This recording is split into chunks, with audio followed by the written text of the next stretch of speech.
Hello, hello, hello. Happy Friday. It's Lisa Copeland here.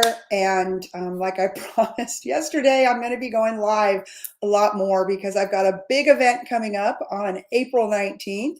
Big webinar. And what the webinar is about is how to use your 401ks, your orphan 401ks, your Roth IRAs, your SEP IRAs, whatever it is, to be able to purchase real estate. And, I came up with the name of this whole thing that, courage is the new currency. And why is that? Right? You think about what courage is. Courage is doing something you're afraid to do. Right? So if you've heard me speak before, in the absence of courage, you do it scared. And I talk about that with people because there's so many times that fear paralyzes us, right? Like you're afraid of something and then you're just paralyzed in your track. Like, you won't make the phone call, you won't go to the doctor, you won't apply for the job because you don't think you're qualified enough. You won't ask the girl out on a date because you don't think you're cool enough, whatever it is. So what fear has is this crazy innate ability is to paralyze us, to make us stop dead in our tracks. And so when I speak on fear and when I talk about fear, and I've been hired by Fortune ones, Fortune fives, I speak at women's events, men's events, whatever that looks like. But I'm like, okay, but in the absence of courage, right? So courage is doing something that we're afraid to do, right? That takes courage. It takes guts. Like we're afraid to do it. You're afraid to move forward. If you're out there, if you've ever been scared of anything, throw it in the comments, right? Give me some feedback on that. But throw it in the comments. We've all been scared. I can remember the first time I did one of these live streams. I was working with a marketing company out of New York. I'll never forget this. This was like back in probably 2017 is when I really started doing these live streams. And they were like, you have to live stream. You have to build an audience. You have to do if you want to be a thought leader in the sales world. And I can remember getting on and just absolutely freezing. Like I couldn't even hardly get two words out of my mouth. I can remember the first time I walked on stage as a speaker, right? And it was, I'll tell you when it was. Well, my first really big speaking gig with over 1,000 people in the room. And it was the women's summit, it's a big women's conference that comes to Austin every year. I was the morning keynote speaker, and this was way early in my professional speaking career. It was like in 2012 or 13. And I go out there and there's probably 2,000 women in the audience, and I've got my speech and I had prepared for it and I knew what I was going to talk about. And back then I was a car dealer and I was going to talk about women empowerment and women working in a man's world, like stuff I walked out and lived out at that point every single day of my life. I did that. And those of you that are on right now, will you share this out, please? Give me some comments. Let me know you're here. Share this out because it looks like I'm getting on a roll. Anyways, so I get up on the stage and I'm like, I got this. This is what I do. These are my people. I'm in Austin, Texas, la, la, la, la, la. And I mean, literally my throat starts drying up. And I didn't have any water on the podium. And to this day, I have water with me on. That's the first thing I ask the meeting planners when I'm on stage. I'm like, I need a bottle of water on the podium because that freaked me out so bad that time.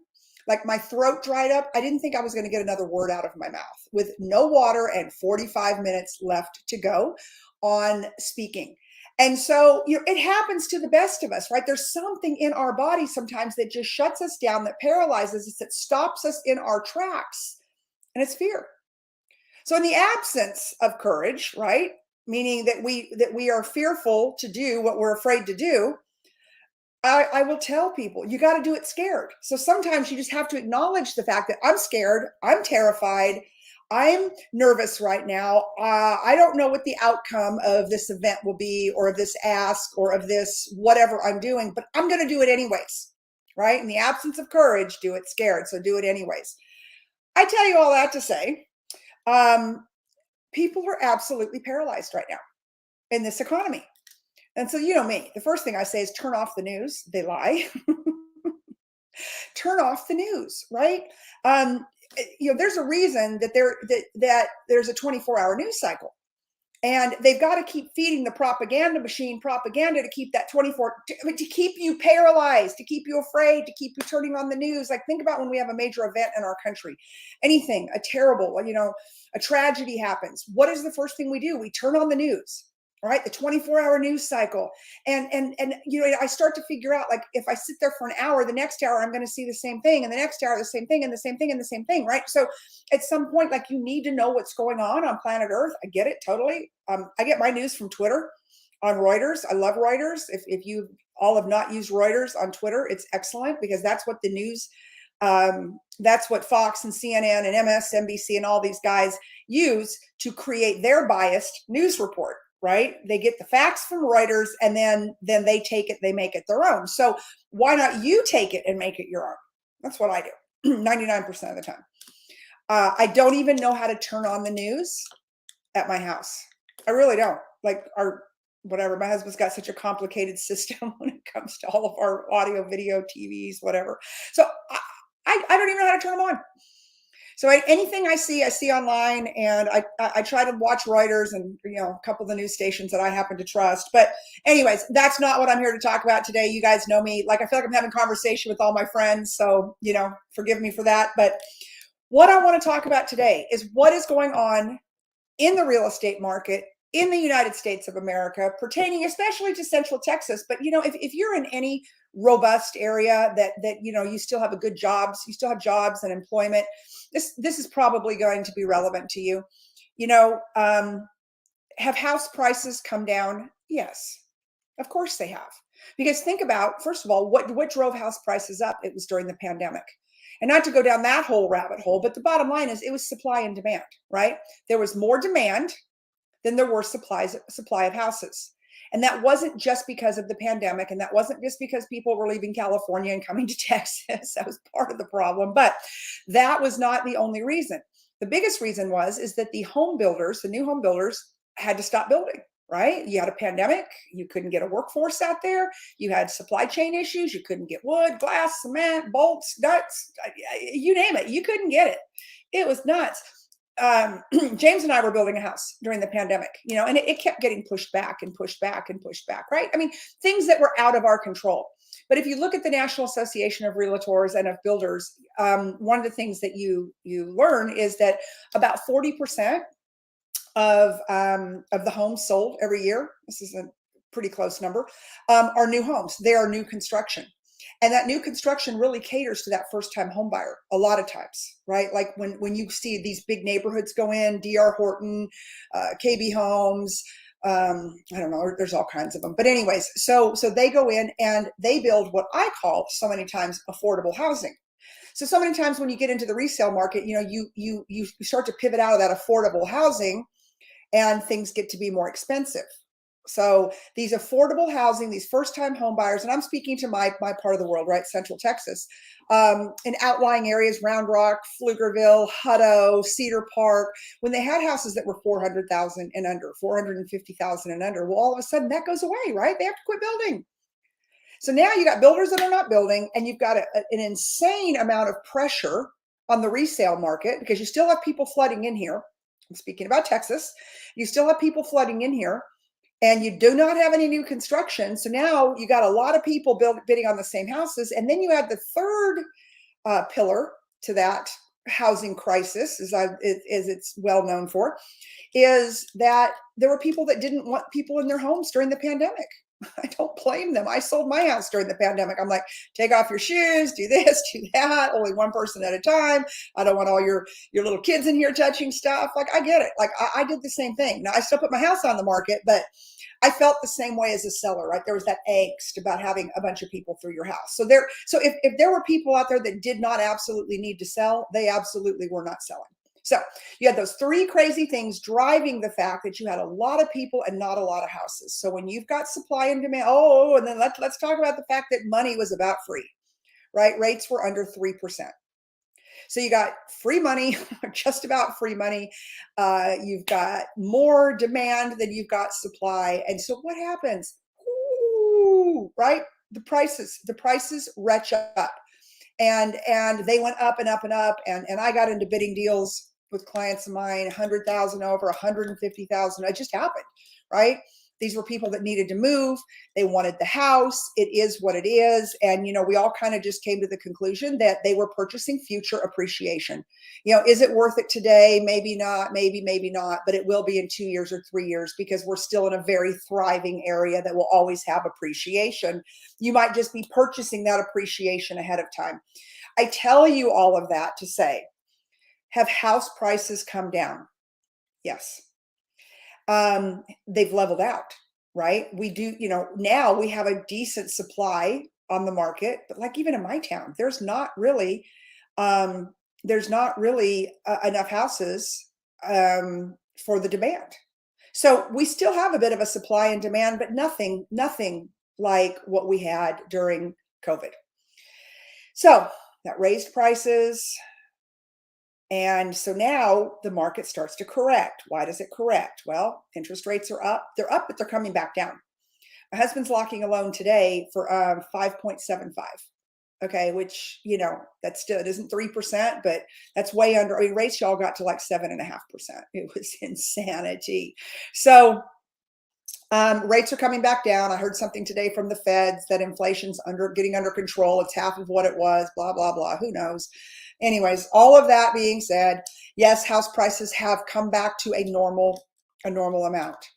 So now is a good time to buy an investment property, to buy a house. And you ask me why, and I'm going to tell you why.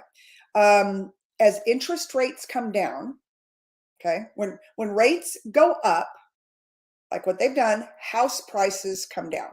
Okay, rates up, prices down. When rates come down, house prices go up.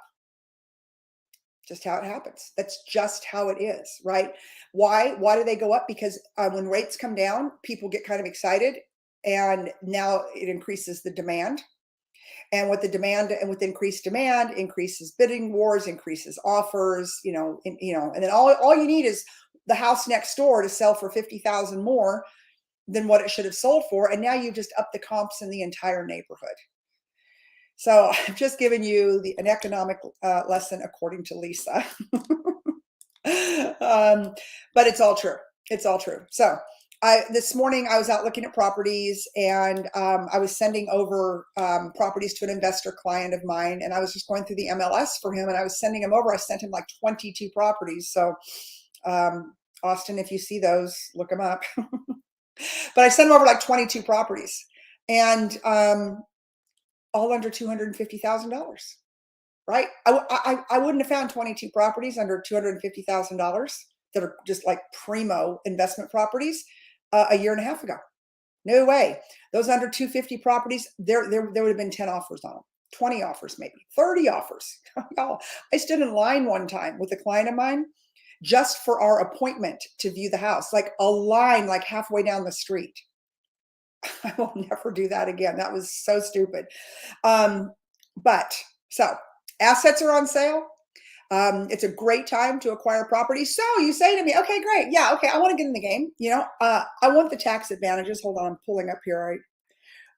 I run two different computers when I do these shows because I want my notes in here that I was working on. So, now's a really great time to get into the investment game. Now's really a great time to buy a cash flow, income producing property.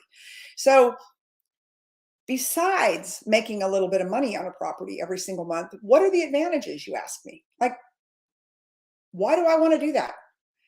You ever heard of a thing called depreciation? When you own an investment property, you're able to depreciate it. Okay. And so the depreciation comes directly off of your income. Now, I'm not a tax person. I'm not a financial advisor. I'm just giving you some high level stuff to talk to your CPA and your financial advisors about. But depreciation is real. I love depreciation. You make $100,000, and let's say you've got $40,000 in depreciation on your investment properties. Then you're only paying taxes. I mean, you start paying taxes at 60 grand minus all your other deductions. So that's a great thing. Right?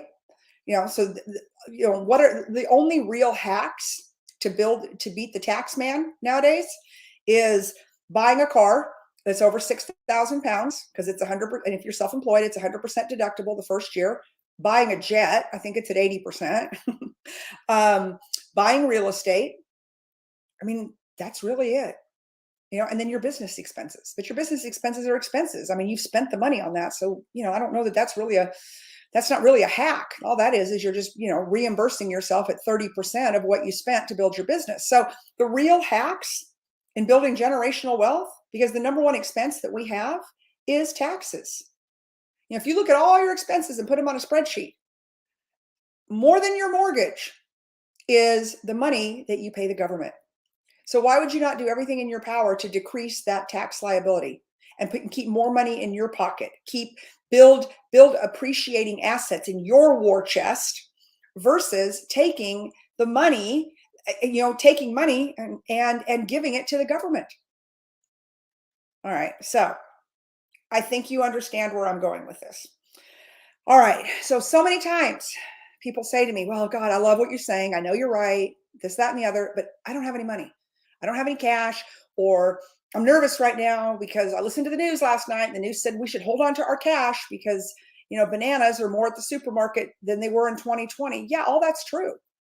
But you've got other assets out there, most likely, if you've been employed.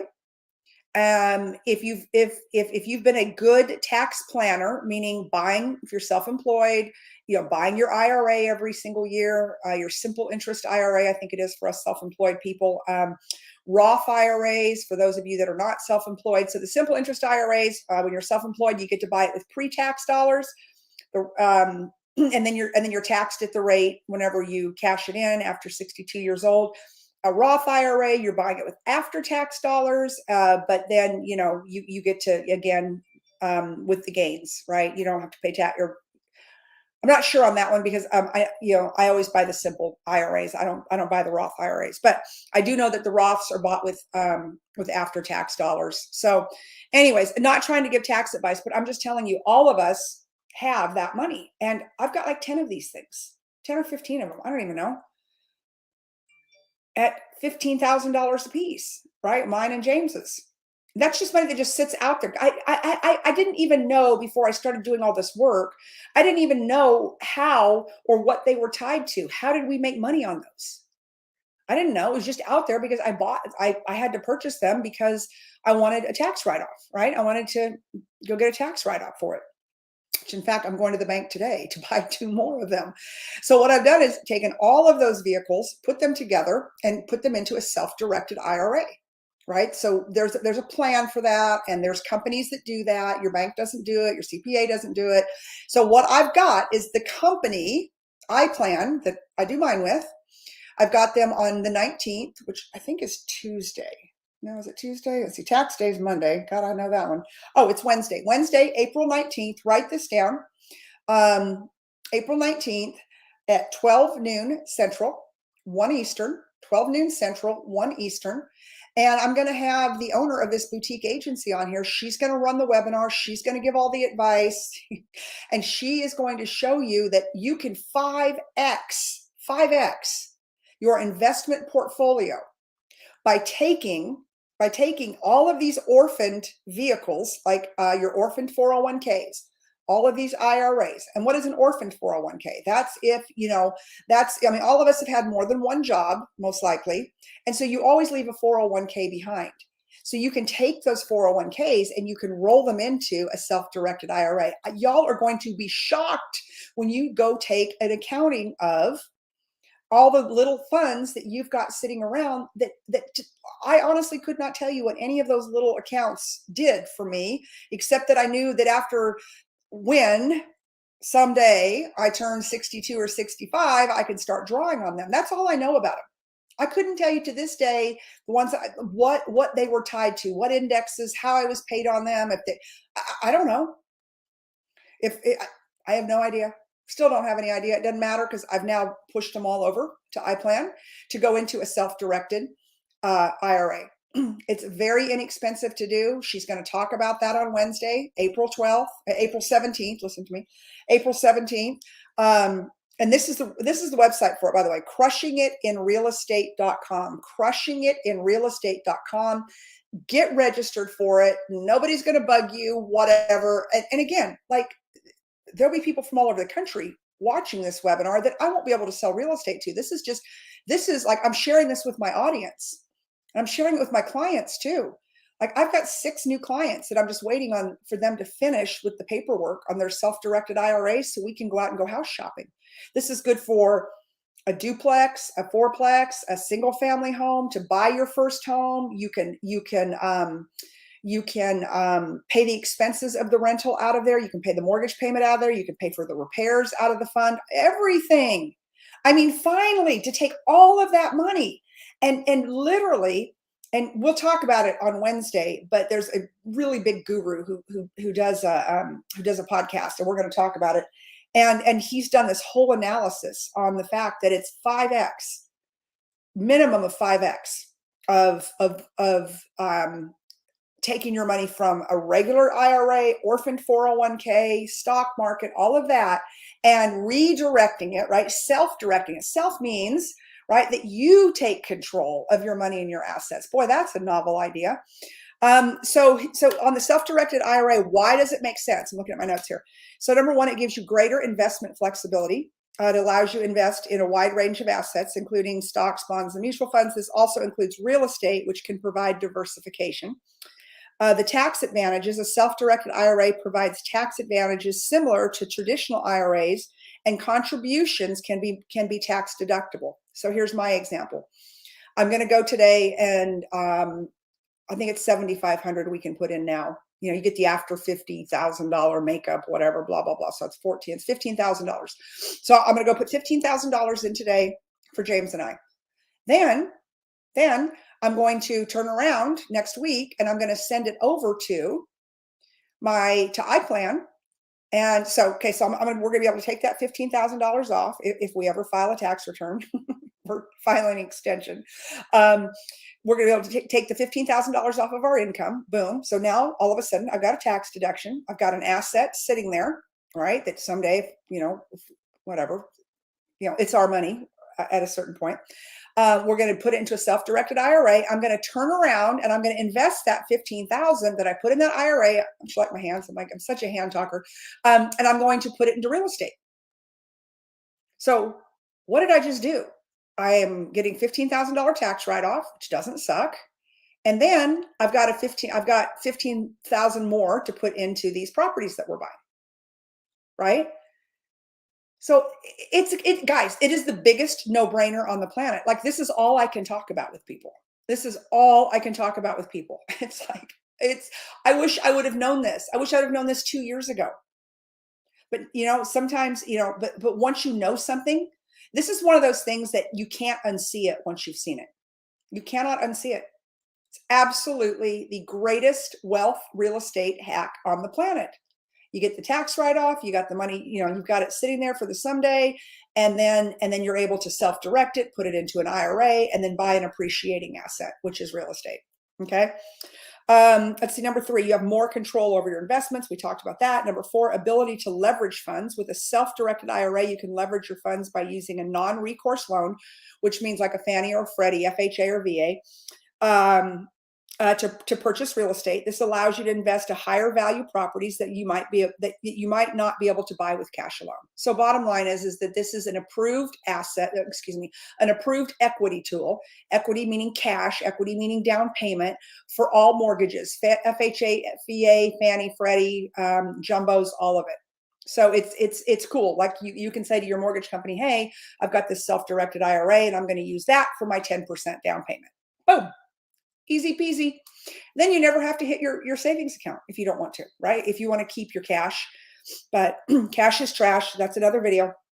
Number 5, diversification. Investing in real estate through a self-directed IRA can help you diversify your retirement portfolio, and real estate has low correlation with traditional stocks and bonds and can help you reduce your overall portfolio risk. I don't know about you. I can't even look at my 401k right now, or my orphaned one. I can't. It's terrible. Terrible. I'm not making money. I can tell you that. So guess what? I'm in the process of that one doing. moving it over to self-directed, right? It's my old 401k. So now I can take it and I can move it into a self-directed account. So versus losing money in the stock market and all the junk that's going on planet Earth, I can take it and I can invest it in real estate. And I think I'm pretty good at finding deals. Okay. And then number 6, it's potential passive income. So real estate investments can provide a source of passive income through rental income. Now, if you purchase 100% of the property through your self-directed IRA, all of the rent, all the money has to go into it. If you use part of it and the other part you take out a mortgage, I want you to talk to your tax person about that. But at the end of the day, this is the greatest way to build your portfolio, to build your wealth, to outrun the tax man. So now once let's just say you've purchased a duplex for $100,000, which you will not be able to do. Do not call me about that. They don't exist. But let's just say you purchased a duplex for $100,000 and the depreciation on it's over 39 years. Anyways, let's just say it's $20,000 the first year. Okay. I'm totally making these numbers up just for the record. That's another tax write-off that you get next year. And depending on what part of the country you live in, that duplex is going up between 8 and 15% a year in appreciation. So what does that do? It outruns inflation. I don't know what inflation's sitting at today. I think it went down. Let's just say it's at 6.5%. Whatever it is, it's way too high. So now you have outrun inflation because you have an asset that's appreciating at a higher rate of return than the inflation numbers, than the inflation figure, whatever you want to call it, right? You can't lose. You cannot lose in real estate if you're working with the right person. You know, whether it's me or someone else, do your homework on whoever you're working with in real estate. Make sure they understand these basic principles that I've told you about. And if they don't, you need to find an agent that does. You need to find an agent that works with investors and understands the investment game.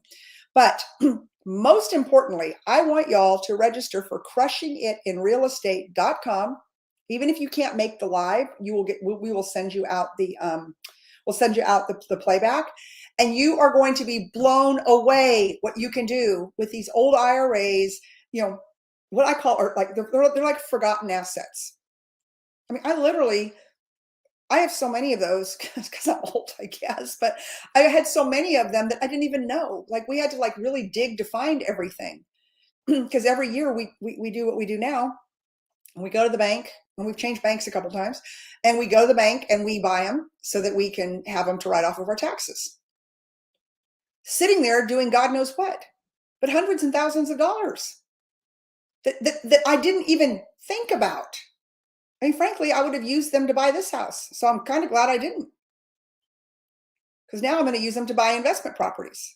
So I hope this helps. You know, I always want to be a resource, an asset. You know, I love what I do. I feel like I live, eat, breathe, drink, sleep real estate. I just do, because I've helped so many people make so much money in the last 3 years. If you follow me on Facebook, like you'll see my clients, they post about it. They're like, oh my God, like it's, guys, this is the only way to build generational wealth. You look at the wealthiest people in this country, barring they had a big IPO or a big exit, or their last name is Rockefeller, right? So they inherited it. The money in this country is made in real estate. And it's the only thing that you can make a ton of money and shelter your money from taxes at the same time. All right, please get signed up. Please get signed up. Oh, let's see. Leslie says VA only allows for primary, not investment. That is correct. Going through this process now. Yeah, VA is only for, well, it's almost always only for residential, for homestead. But if you have a little bit left over, sometimes you can you can push some of that over into an investment property. I did mortgages for years.